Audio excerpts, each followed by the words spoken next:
Welcome to my front yard garden.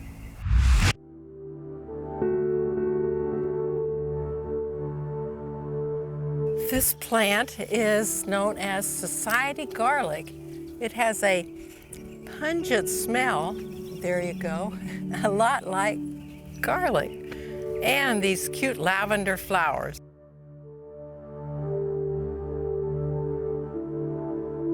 Here's a whirligig that was really going strong yesterday in the wind.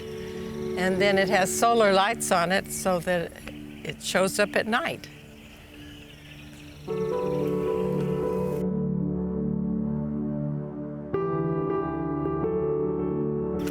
Little snowballs all over. Sometimes they're a lot bigger than that. For some reason, they're little snowballs this year. It'll soon be time to trim that way down. It gets very large.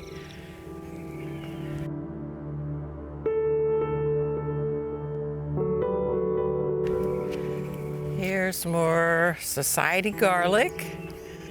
Here's some California poppies and rosemary, lots of rosemary. It smells really good. And it doesn't require much water at all.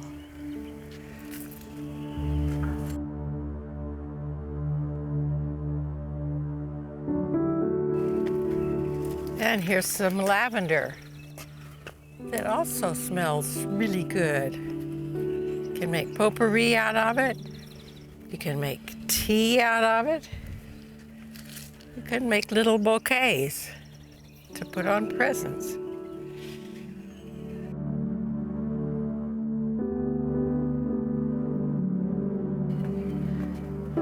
This is a form of sage. It's just about starting to bloom. It gets really pretty. This is a Japanese maple.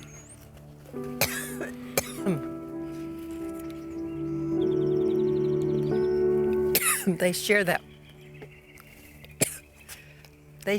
pot together.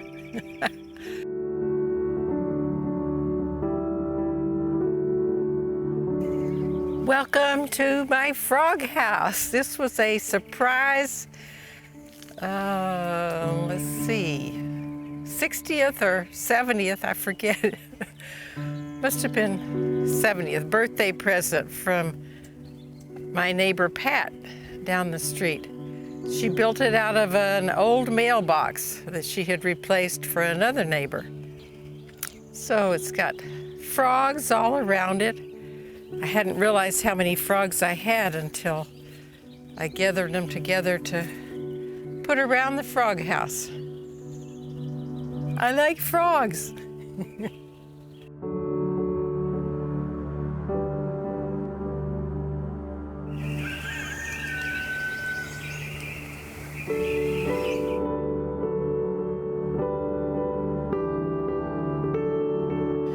This is a milkweed that I'm very proud of because it's all ready for a monarch butterfly to come along and lay some eggs, and then they will strip this down to the bones and lay eggs there. I mean, and once the eggs hatch, they will come out into caterpillars, and they're very cute for caterpillars, and this is what they eat. These green leaves of the milkweed. I had some right in this spot a few years ago. And this is a geranium, sort of a pinkish salmon-y color.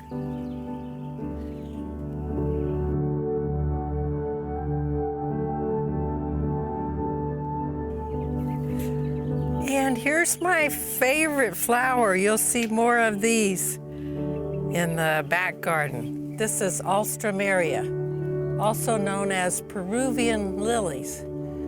They are so wonderful as a cut flower because they stay and stay and stay. They can last a couple of weeks.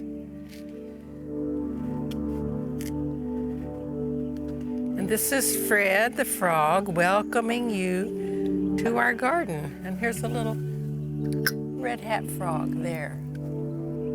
hat got slightly misplaced. These poppies open up at later in the day. This is the end of a mystery plant that's been blooming. I don't remember planting it, but it's really beautiful when it's in full bloom. And this is a mock orange. It's just finished blooming. It has a wonderful aroma, like oranges. There's some of the blooms.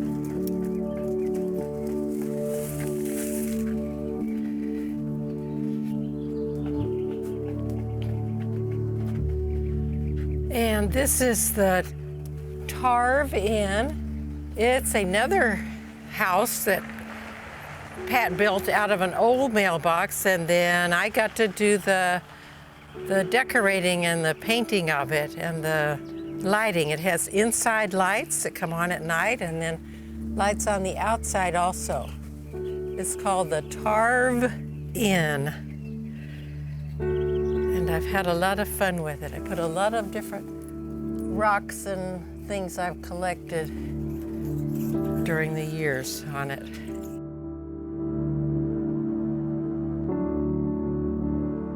This is sort of a Native American area.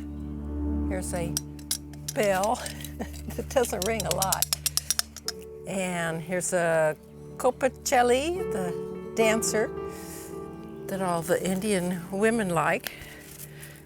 And Native American, I mean. These are some, well, it started out with one or two of these and it's just multiplied. I got these from my friend Cassie. And then on the other side of this is what I call the slowest growing plant in the world, because for about 5 years it was only one little part, and then it finally bloomed, and now it's spreading out and making new plants. And then over here is this piggy that was an anniversary present from John one year. And now he has a little friend in the piggy cart. Yes, you guessed it, those are fake flowers. Sometimes he has real flowers in him, but right now, this time of year, that's what he has.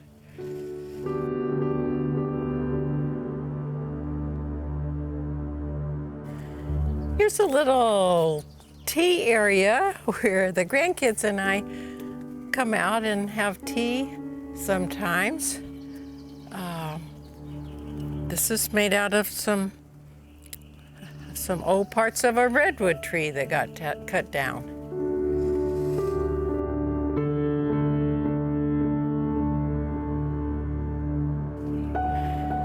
This is an area where we had 3 birch trees that had to be cut down last year. This plant was in the center of them. It's another Japanese maple. Arbutelon, I think is the real name. And since the trees were cut down, it has just blossomed and really expanded. And around the bottom of it are the remains of paper whites that have finished blooming, and they will get cut down to the ground very soon now.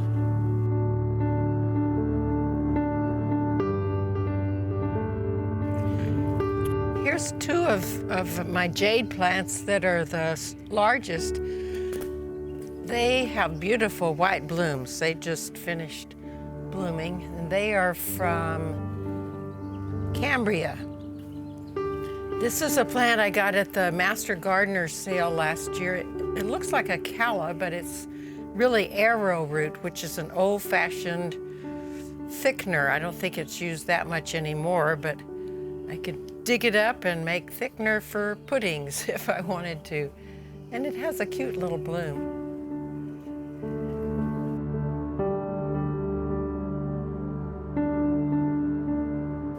This is the plant that was at our table when Jennifer and Tony got married. These were the centerpieces, and every table had one, and then that was one of her gifts to her bridesmaids. They all got to take one home. And this was This is the only one remaining except for the one that I started that I showed you on the deck. And here's our wonderful crop of poppies this year. This is the most we've had in one place, I think. And they open up later in the day, but you can see how many there are, and they are beautiful. And behind the poppies are where the naked ladies are getting ready to bloom in a couple of months. But first, those green strappy parts will just go away. And here is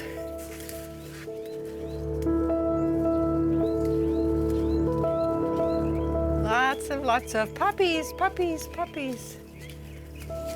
This is a kumquat tree.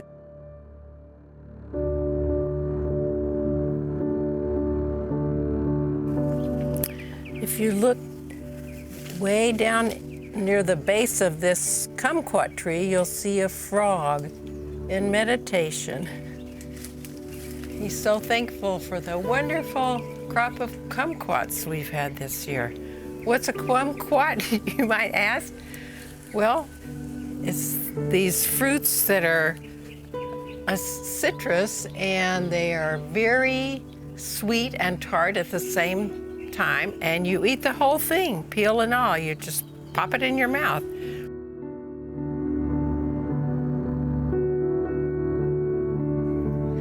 Well, that's pretty much it for the front yard. We'll see you in the backyard later.